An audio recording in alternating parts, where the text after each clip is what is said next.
Bon Vincent Lavenu. Tiens, montrez-nous sur la carte, on est où là? Écoutez, on est dans une formidable région là, avec un très beau département qui s'appelle la Savoie et une ville qui est tout aussi sympathique et historique, qui s'appelle Chambéry, donc qui verra le départ de l'étape Chambéry-Boiron. Chambéry, toute une histoire pour vous quand même. C'est ma ville d'adoption, puisque moi je suis né à Briançon dans les Hautes-Alpes. Et puis quand j'ai migré des Hautes-Alpes vers la Savoie, je me suis installé juste tout à côté de Chambéry, à la Motte-Servolex. Et donc j'ai fait mes armes ici une bonne partie de ma vie et construit une équipe cycliste professionnelle ici sur le bassin chambérien. Vous avez dirigé pendant combien de temps déjà? 33 ans. Ouais, c'est tout un pan de vie important que j'ai vécu avec beaucoup de bonheur, beaucoup de plaisir et qui m'a permis de connaître des émotions assez incroyables. Qu'est-ce que tu en penses là de ce qu'elle est devenue aujourd'hui avec le prodige Paul Sexas? Qu'est-ce qui te passe par la tête quand tu vois tout ça maintenant?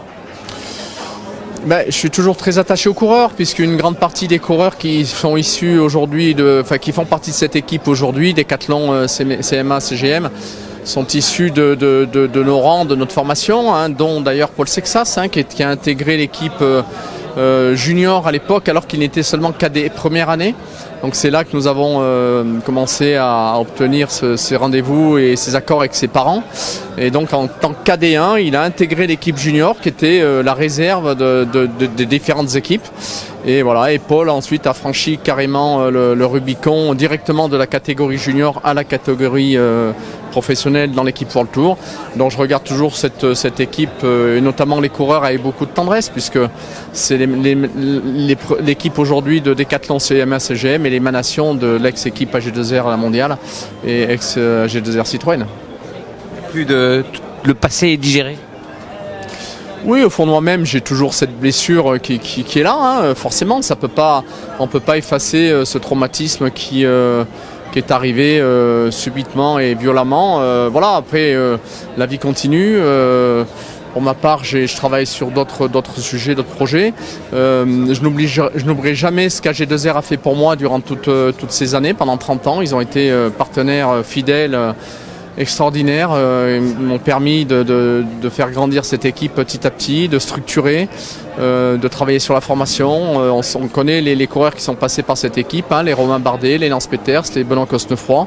Et aujourd'hui, évidemment, Paul Sexas, qui est à la tête du cyclisme français. Donc je suis très fier d'avoir travaillé, on va dire, avec beaucoup d'enthousiasme grâce à mon partenaire AG2R Mondial. Donc je n'oublierai jamais ce moment-là.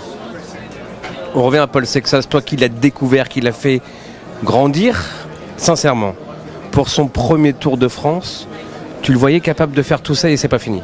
Alors d'abord, je l'ai découvert, je n'étais pas le seul, simplement je le connais depuis qu'il est peut-être Benjamin, puisqu'il venait courir souvent dans la région, je connais ses parents également, et nous avons réussi à le séduire, si je peux appeler ça comme ça, et lui dire de venir intégrer notre équipe junior. Il y avait d'autres équipes qui étaient sur le coup aussi. D'ailleurs, j'ai vu que Mauro Gianetti avait proposé une possibilité à Paul de les rejoindre. Il a choisi de rester fidèle à nos engagements. Et effectivement, aujourd'hui, on se rend compte que le phénomène Sexas est un phénomène assez incroyable, avec ce garçon qui évolue à une vitesse grand V. De là, au départ du tour, on m'a posé souvent la question de savoir qu'est-ce que Paul pouvait faire. Je lui ai dit, dans les 5 premiers, c'est envisageable. Le podium, pourquoi pas? Après, il y a tout un tas de circonstances. On a vu d'ailleurs la chute de Lipovitz hier et la chute de Vingegaard. Mais Paul a démontré qu'il était à un niveau... c'est le coureur français que la France attend depuis 40 ans, tout simplement depuis Bernard Hinault. Donc, c'est un garçon qui a une classe naturelle incroyable, qui est aussi très serein, très adroit, qui est toujours au bon endroit, qui prend les bonnes décisions. Il a tous les ingrédients pour devenir le grand champion que la France attend. Il va le faire, le podium? Je pense qu'il est pas mal parti, oui.